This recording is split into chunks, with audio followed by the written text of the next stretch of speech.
तो वेलकम और स्वागत है आप सभी का। और हम बात कर रहे हैं एमपी पटवारी 2023 का जो एग्ज़ाम 15 मार्च को होना है उसके लिए, जो कि ग्रुप 2 सब ग्रुप 4 का पेपर है ये। और इसमें पटवारी के साथ साथ कुछ अन्य पोस्ट भी हैं। तो यहाँ पे हम बात करेंगे कि पिछले वर्ष यानी कि वर्ष 2018 में पटवारी का एक एग्ज़ाम हुआ था, उसमें जो सवाल पूछे गए हैं। तो यहाँ पे हम सिर्फ 2 चैप्टर लेंगे प्रथम पेपर का, जिसमें सामान्य विज्ञान और सामान्य हिंदी को कवर कर रहे हैं हम। उसके बाद अगले वीडियो में बाकी और सब्जेक्ट को कवर करेंगे। तो यहाँ पे हम शुरुआत करें सामान्य विज्ञान से। तो पहला सवाल लेते हैं जो पिछले वर्ष का था। पहला सवाल है कि एंथ्रेक्स एक घातक बीमारी है जो खाली स्थान के कारण होती है। 4 विकल्प हैं: कवक, कृमि, विषाणु या फिर जीवाणु। तो असल में सही विकल्प यहाँ पे डी होगा, या चौथा विकल्प कि एंथ्रेक्स एक घातक बीमारी है जो कि जीवाणु के द्वारा या बैक्टीरियम के द्वारा फैलता है। और दूसरा प्रश्न था कि एक विद्युत सेल में क्या होता है। What happens in a electric cell. 4 विकल्प है: रासायनिक ऊर्जा विद्युत ऊर्जा में परिवर्तित होती है, और ऊष्मा ऊर्जा विद्युत ऊर्जा में परिवर्तित होती है, विद्युत ऊर्जा रासायनिक ऊर्जा में परिवर्तित होती है, या विद्युत ऊर्जा प्रकाश ऊर्जा में परिवर्तित होती है। तो सेल में क्या होता है, रासायनिक ऊर्जा जो होती है वो विद्युत ऊर्जा में परिवर्तित होती है। तो यहाँ पे सही विकल्प ए हो जाएगा। और क्वेश्चन नंबर 3 है कि निम्नलिखित में से किसे एक फसल क्षेत्र में डाला जाना चाहिए जो बहुत क्षारकीय है, यानी किसे खेती करने के लिए उपयुक्त माना जाता है। बिना बुझा हुआ चूने को, एनपीके को, या बुझा चूना को, या कार्बनिक पदार्थ को। तो यहाँ पे सही विकल्प हो जाएगा कार्बनिक पदार्थ, जिसमें पेड़ पौधे के पत्ते, सड़े गले अपशिष्ट वगैरह होते हैं वो शामिल होते हैं। तो आपने देखा भी होगा कि गाँव में ऐसी खेती की जाती है। तो यहाँ पे सही विकल्प ऑर्गेनिक मैटर या डी हो जाएगा। और क्वेश्चन नंबर चौथा है कि निम्नलिखित में से कौन सी 2 धातुओं को चाकू से काटा जा सकता है। धातु है, पहला विकल्प है सोडियम और मैग्नीशियम, दूसरा है सोडियम और पोटेशियम, तीसरा है कैल्शियम और पोटेशियम, चौथा है कैल्शियम और मैग्नीशियम। तो सोडियम को तो चाकू से काटा जा सकता है, प्लस मैग्नीशियम को नहीं काटा जा सकता चाकू से क्योंकि वो थोड़ी हार्ड होता है। तो यहाँ पे सही विकल्प हो जाएगा दूसरा, सोडियम और पोटेशियम। इन दोनों को चाकू से काटा जा सकता है, यानी कि एन एंड के। और क्वेश्चन नंबर 5 है कि मानव नेत्र में लेंस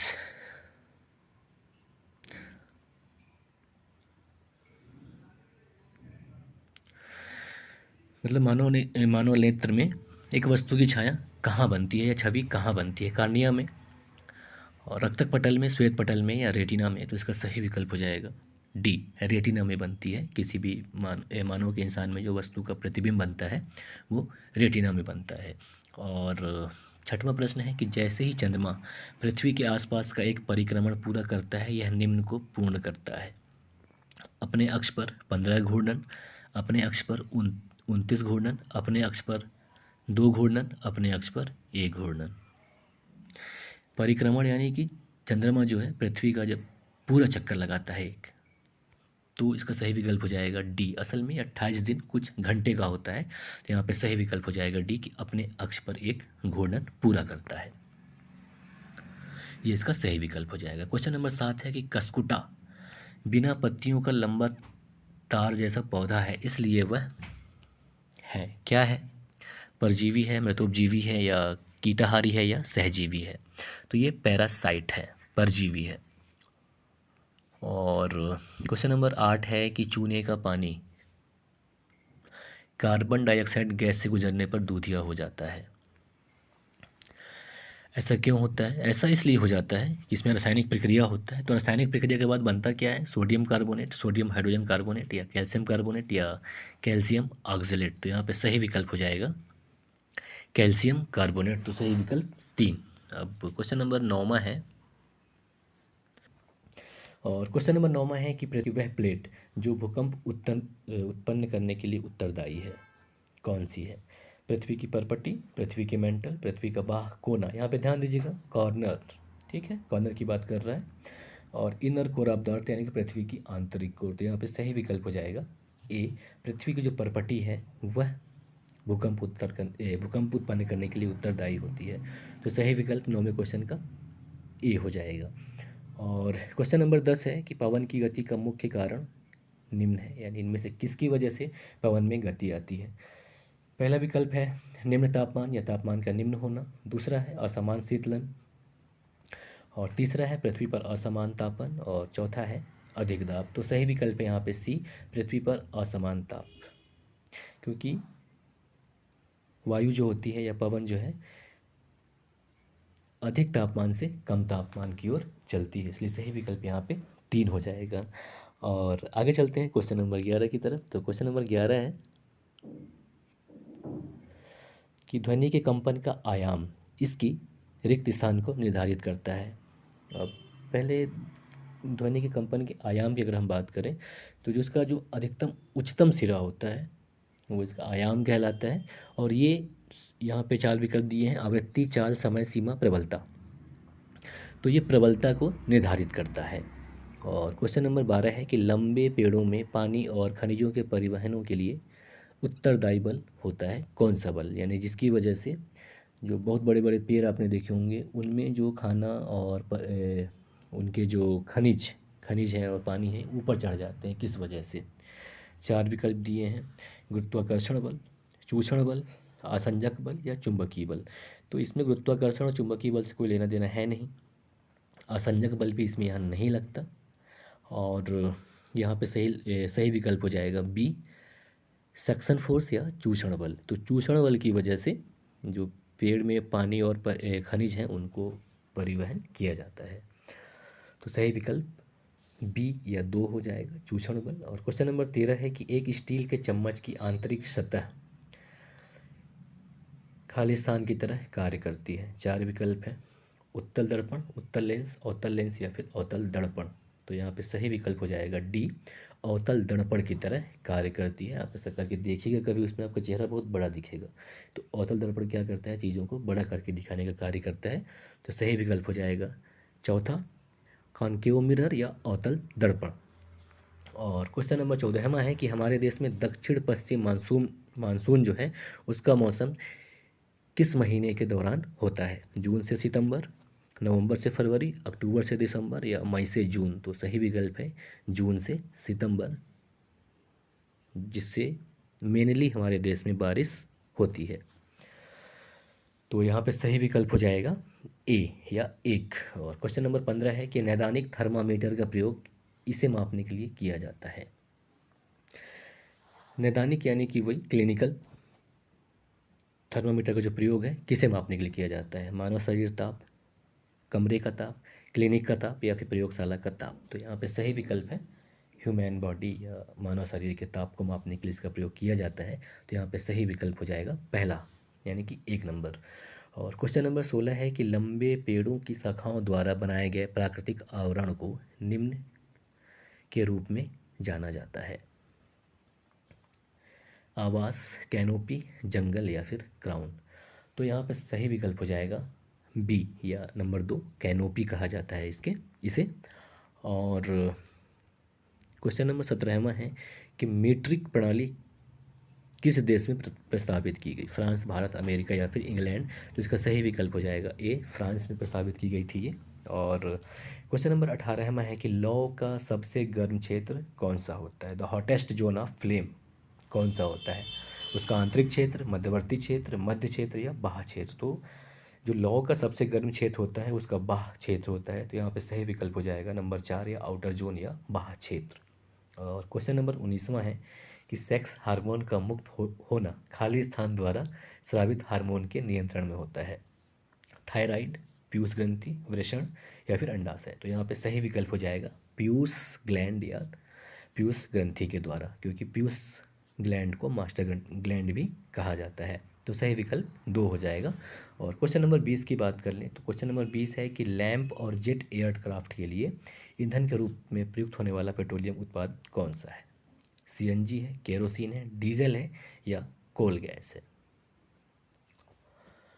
तो आप जेट एयरक्राफ्ट को भूल जाओ, फिलहाल नहीं समझ में आ रहा है। तो लैंप तो आपको याद होगा, तो लैंप में क्या मिट्टी का तेल लगता है। तो यहाँ पे सही विकल्प हो जाएगा बी, केरोसिन। और क्वेश्चन नंबर 21 है कि मिट्टी की गहरी परतों में पानी की गति की जो प्रक्रिया होती है क्या कहलाती है, निस्पंदन, अपक्षय, अंतःश्रवण या अपरोदन। तो यहाँ पे सही विकल्प हो जाएगा सी, प्रिकोलेशन या अंतःश्रवण कहलाती है, अंतःश्रवण कहलाती है। और क्वेश्चन नंबर 22 है कि एक कोशिका में जीन, यहाँ पे जानिएगा कि एक कोशिकी की बात नहीं कर रही है, ओनली ये बात कर रहा है कोशिका के बारे में। जीन कहाँ होते हैं? माइटोकॉन्ड्रिया में होते हैं, राइबोसोम्स में होते हैं, गोल्गी अपर्चर में होते हैं, क्रोमोसोम्स में होते हैं। तो सही विकल्प है डी, क्रोमोसोम्स के अंदर स्थित होते हैं, सॉरी क्रोमोसोम्स के ऊपर ये चिपके होते हैं। तो सही विकल्प हो जाएगा 22 का डी, क्रोमोसोम्स। और क्वेश्चन नंबर 23 है कि बीज जो कि जानवरों द्वारा परिक्षेपित होते हैं, खालिस्तान युक्त होते हैं। 4 विकल्प है, रोएदार पौधे, पंख, बड़े कटक, कांटे और हुक। तो मतलब ये यहाँ पे ये पूछ रहा है आपसे कि आप गाय या बैल देखे होंगे या भैंस देखे होंगे, तो भैंस जैसे गंदा गंदा रहता है उसके ऊपर कुछ कुछ चिपका रहता है, तो वो असल में बीज उनके शरीर पे चिपक जाता है और जिसका वो रोपण करते हैं। यानी कि कुछ जो पक्षी तो करते ही हैं अपने बीट के साथ साथ, तो कुछ जानवर भी करते हैं। तो वो जो बीज होते हैं जो कांटे और हुक युक्त होते हैं वो उनके शरीर में चिपक जाते हैं और जब वो बैठते हैं तो ज़मीन में वो बीज रखा जाता है और वहाँ से फिर वो पेड़ उग जाते हैं। तो ये सवाल यहाँ पे पूछ रहा है, तो इसका सही विकल्प हो जाएगा कांटे और हुक युक्त बीज जो कि जानवरों द्वारा परिक्षेपित होते हैं। तो सही विकल्प हो जाएगा इसका चौथा, स्पाइन्स एंड हुक। ठीक है। और क्वेश्चन नंबर 24वां है कि रेशम प्राप्त करने के लिए रेशम कीटों का पालन पोषण क्या कहलाता है? सेरीकल्चर, सिल्वीकल्चर, एग्रीकल्चर या एपीकल्चर। तो सेरीकल्चर कहलाता है, तो सही विकल्प यहाँ पे हो जाएगा एक। और क्वेश्चन नंबर 25वां है कि जब भूकंप आता है तो ठहरने के लिए सबसे सुरक्षित स्थान कौन सा है? एक बड़े पेड़ के नीचे, घर के अंदर, वाहन के अंदर या खुले मैदान में? बताएं आप। तो यहाँ पे सही विकल्प हो जाएगा एक्चुअली खुले मैदान में। तो सही विकल्प इसका डी हो जाएगा, है ना। तो ये 25 क्वेश्चन थे जो जनरल साइंस से थे। तो साइंस का क्वेश्चन इस लेवल का है, यानी कि 10th लेवल तक का ही है। आपको ध्यान रखना है, ज़्यादा एक्स्ट्रा नहीं पढ़ना है, सिंपल पढ़ना है बस। और थोड़ी सी अब हिंदी की बात कर लें तो हाँ, हिंदी लुसेंट की बुक से पढ़ लें आप, आपके लिए काफ़ी अच्छा रहेगा वो, है ना। और अब हिंदी का पहला सवाल है कि किस अलंकार में मनु, जनु, जानु आदि वाचक शब्दों का प्रयोग होता है? मानवीकरण, श्लेष, उत्प्रेक्षा या फिर यमक। तो यहाँ पे सही विकल्प हो जाएगा नंबर 3, उत्प्रेक्षा अलंकार। उत्प्रेक्षा अलंकार में मनु, जनु, जानु आदि वाचक शब्दों का प्रयोग होता है। और इसी में दूसरा क्वेश्चन है कि पक्ष का निम्न में से कौन सा सही विलोम शब्द है? यानी कि अपोजिट सब पूछ रहा है, तो पक्ष का विपक्ष होता है। तो यहाँ पे ध्यान दीजिएगा, जो चौथा नंबर है वो इसमें मात्रात्मक त्रुटि है, तो वो नहीं होगा। इसका सही विकल्प एक हो जाएगा, विपक्ष। और क्वेश्चन नंबर 3 है कि यश का निम्न में से कौन सा सही विलोम शब्द है? तो यश का अपयश होता है, तो यहाँ पे सही विकल्प अपयश है, चौथा नंबर। तो सही विकल्प चौथा हो जाएगा, अपयश। और क्वेश्चन नंबर चौथा है कि निम्न में से कौन सा समास है? नीलगाय में से इनमें से कौन सा समास है? द्वंद्व समास है, तत्पुरुष समास है, द्विगी समास है या फिर कर्मधारय समास है? तो यहाँ पे सही विकल्प हो जाएगा चौथा विकल्प, कर्मधारय समास नीलगाय में। अब समास की थोड़ी सी बात यहाँ पे कर ही ले तो समास क्या है कि दो शब्दों से मिल से बना है, जिसका मतलब होता है संक्षिप्त कथन। और इसमें दो अलग अलग पूर्ण शब्द होते हैं, उनको मिलाकर समास बनाया जाता है। और इससे जो नया शब्द बनता है वो सार्थक नया शब्द बनता है। ठीक है। अब कुछ ये लगभग क्या 6 प्रकार के समास होते हैं, 6 प्रकार के अवयवी भाव, और तत्पुरुष, कर्मधारय, द्विगी, द्वंद्व और बहुब्रीहि समास। और अवयवी भाव समास की अगर हम बात कर लें तो इसमें पहला पद जो होता है अव्यय होता है और प्रधान होता है, अवयवी भाव हो जाता है। और तत्पुरुष समास की बात कर लें तो तत्पुरुष समास में जो है बाद का जो पद होता है वो प्रधान होता है। जैसे राजकुमार, रचनाकार, ये हो गया इसका उदाहरण। और इसके बाद जो तीसरा समास है अगर हम उसकी बात करें कर्मधारय समास की, तो कर्मधारय समास में होता क्या है कि जब कर्मधारय समास का जब विग्रह करते हैं तो दोनों पद के बीच में है या जो के समान आदि जब जुड़ जाता है तो यह कर्मधारय समास कहलाता है। और इसमें क्या होता है, जो दूसरा पद होता है मेनली वही प्रधान होता है कर्मधारय समास में। ठीक है, और आगे चलते हैं अब हम कि क्वेश्चन नंबर 5वां। तो क्वेश्चन नंबर 5वां है कि कमल नयन में किस प्रकार का ये कौन सा समास है, द्वंद्व, तत्पुरुष, द्विगु या कर्मधारय। तो यहाँ पे सही विकल्प हो जाएगा डी, कर्मधारय, क्योंकि इसमें भी उत्तर पद प्रधान है और कमल के जैसा नयन, तो जैसे पहले बताया आपको, तो यहाँ पे सही विकल्प हो जाएगा चौथा, कर्मधारय समास। और क्वेश्चन नंबर 6वां है कि प्र उपसर्ग से बना शब्द निम्न में से कौन सा है, प्रभाव, प्रारूप, प्रारब्ध या प्रीतिभोज। तो सही विकल्प हो जाएगा यहाँ पे ए, प्रभाव, क्योंकि उपसर्ग ऐसे होते हैं, ऐसे शब्द होते हैं जो किसी भी शब्द के पहले लगते हैं, उपसर्ग कहलाते हैं। तो यहाँ पे सही विकल्प ए हो जाएगा, प्रभाव। और क्वेश्चन नंबर 7 है कि भयभीत का सामाजिक समासिक विग्रह निम्न में से कौन सा है, भय में भीत, भय का भीत, भय से भीत, भय के लिए भीत। तो यहाँ पे सही हो जाएगा विकल्प 3, भय से भीत। और क्वेश्चन नंबर 8वां है कि अभि उपसर्ग से बना शब्द निम्न में से कौन सा है, आभारी, आभ्या, अभियान या फिर अभियान। तो सही विकल्प यहाँ पे 3 हो जाएगा, अभियान हो जाएगा सही विकल्प। और क्वेश्चन नंबर 9 है कि नूतन का निम्न में से कौन सा सही विलोम शब्द है, नूतन का पुरातन होता है, तो सही विकल्प यहाँ पे दूसरा हो जाएगा, क्योंकि पहला तो पुरातन लिखा हुआ है, दूसरा पुरातन, तो दूसरा सही विकल्प है। तो 9 का सही विकल्प बी हो जाएगा। और क्वेश्चन नंबर 10 है कि सु उपसर्ग से बना शब्द निम्न में से कौन सा है, इसबोध, शोध, सुबोध, सुबोध या सुबोध। तो सही विकल्प यहाँ पे चौथा हो जाएगा।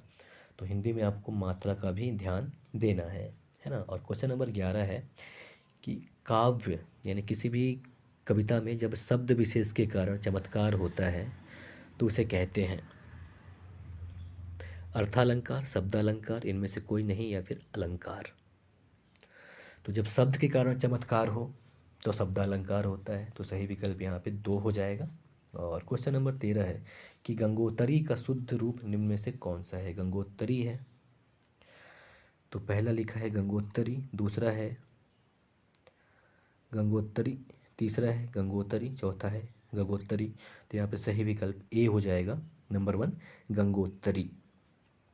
और क्वेश्चन नंबर 13 है कि ढकोसला का शुद्ध रूप निम्न में से कौन सा है, तो ढकोसला होता नहीं, असल में ढकोसला होता है। तो विकल्प देखिए, नंबर 1 सही है, दूसरा है ढकोसला, और तीसरा है ढकोसला, और चौथा है ढकोसला। तो इसमें त्रुटि है, लेकिन पहला जो है वो सही है, तो सही विकल्प 13 का नंबर 1 हो जाएगा, ढकोसला। और क्वेश्चन नंबर 14वां है चतुरंगिणी, चतुरंगिणी का शुद्ध रूप निम्न में से कौन सा है, पहला है चतुर्गिणी, दूसरा है चतुरंगिणी, और तीसरा है चतुरंगिणी, और चौथा है चतुरंगिण। तो यहाँ पे सही विकल्प हो जाएगा 3, नंबर 3, चतुरंगिणी।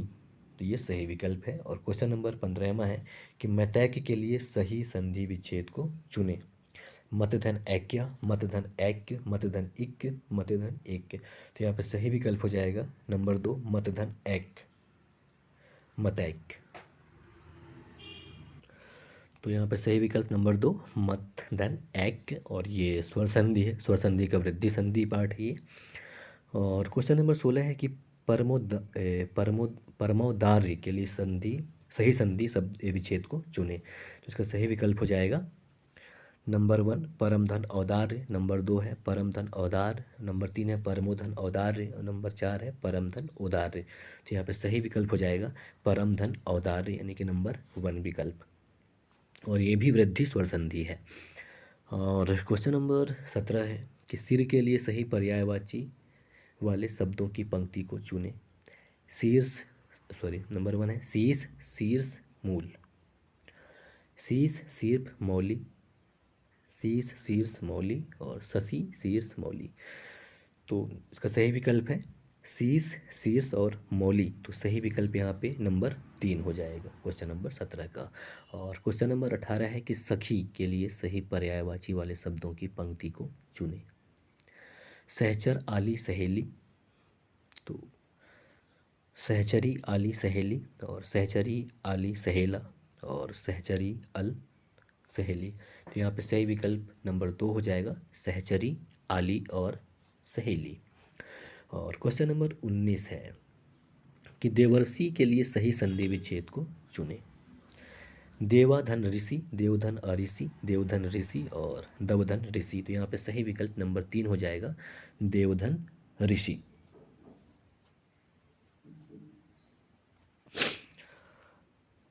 और ये गुण स्वर संधि है, ठीक है। और क्वेश्चन नंबर 20 है कि जिसे जाना न जा सके के लिए एक शब्द निम्न में से कौन सा है। दुर्जेय, निर्जेय, अज्ञेय या अजेय। तो सही विकल्प यहाँ पे नंबर 3 हो जाएगा, अज्ञेय। जिसे न जाना जा सके उसे अज्ञेय कहा जाता है। और क्वेश्चन नंबर 21 है कि ईंट का जवाब पत्थर से देना मुहावरे का अर्थ निम्न विकल्पों में से कौन सा है। तो मुहावरे भी पूछे जाएंगे, संधि रहेंगे, समास रहेंगे और मुहावरे रहेंगे। ध्यान देना है आपको, इस हिसाब से तैयारी करना है। तो ईंट का जवाब पत्थर से देना 4 विकल्प है। पहला विकल्प है बराबरी का प्रहरी होना, बराबर का प्रहार करना, बराबर जवान लड़ाना और बराबर का जवाब न देना। तो यहाँ पे सही विकल्प हो जाएगा नंबर 2, बराबर का प्रहार करना। और क्वेश्चन नंबर 22 है कि ईद का चांद होना मुहावरे का अर्थ निम्न विकल्पों में से कौन सा है। ना दिखाई पड़ना, बराबर दिखाई देना, ईद होना या बहुत दिनों बाद दिखना। तो यहाँ पे सही विकल्प हो जाएगा नंबर 4, बहुत दिनों बाद दिखना। क्योंकि ईद का चांद असल में क्या है, मुहावरे में प्रयोग किया जाता है कि जो साल में एक बार दिखता है। तो ऐसा कोई मतलब कोई भी इंसान जो आपको बहुत दिनों बाद मिले, आदमी उसके लिए बोल देता है कि यार आप तो ईद के चांद हो गए हो। तो यहाँ पे सही विकल्प हो जाएगा नंबर 4 कि बहुत दिनों बाद दिखना या दिखाई देना। और क्वेश्चन नंबर 23 है ईंट से ईंट बजाना मुहावरे का अर्थ निम्न विकल्पों में से कौन सा है, बताएं। नंबर 1 है शोर करना, नष्ट भ्रष्ट कर देना, ईंट तोड़ना या ईंट आपस में बजाना। तो ईंट से ईंट बजाना मतलब नष्ट भ्रष्ट कर देना। सही विकल्प नंबर 2 हो जाएगा। और क्वेश्चन नंबर 24वां है कि क्षमा न करने योग्य के लिए एक शब्द निम्न में से कौन सा है। आक्षम्य, अक्षमय, अक्षम्य या अक्षमाया। तो यहाँ पे सही विकल्प हो जाएगा नंबर 3, अक्षम्य। क्षमा न किया जा सके अक्षम्य, और जिसे क्षमा किया जा सके वह क्षम्य कहलाता है। तो क्वेश्चन नंबर 24 का सही विकल्प नंबर 3 होगा। और क्वेश्चन नंबर 25वां है कि राम को रूप निहारती जानकी कंगन के नग की परछाई। याते सबय सुधि भूली गई कर टेकी रही पल टारती नाही। में निम्न में से कौन सा रस है। भयानक रस, भक्ति रस, करुण रस, श्रृंगार रस। तो यहाँ पे क्या है, रूप निहारा जा रहा है।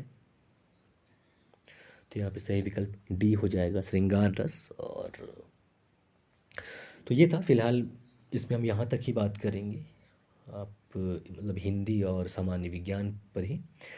अगले पेपर में हम इंग्लिश और सामान्य गणित को देखेंगे, ठीक है। तब तक बेहतरीन से तैयारी करें आप। और कक्षा 10 तक का जो भी विज्ञान है लुसेंट से वही पढ़ लें, सामान्य ज्ञान जिसमें कि सामान्य विज्ञान, और फिलहाल सामान्य हिंदी पर ही ध्यान दें अभी आप। नमस्कार, जय हिंद।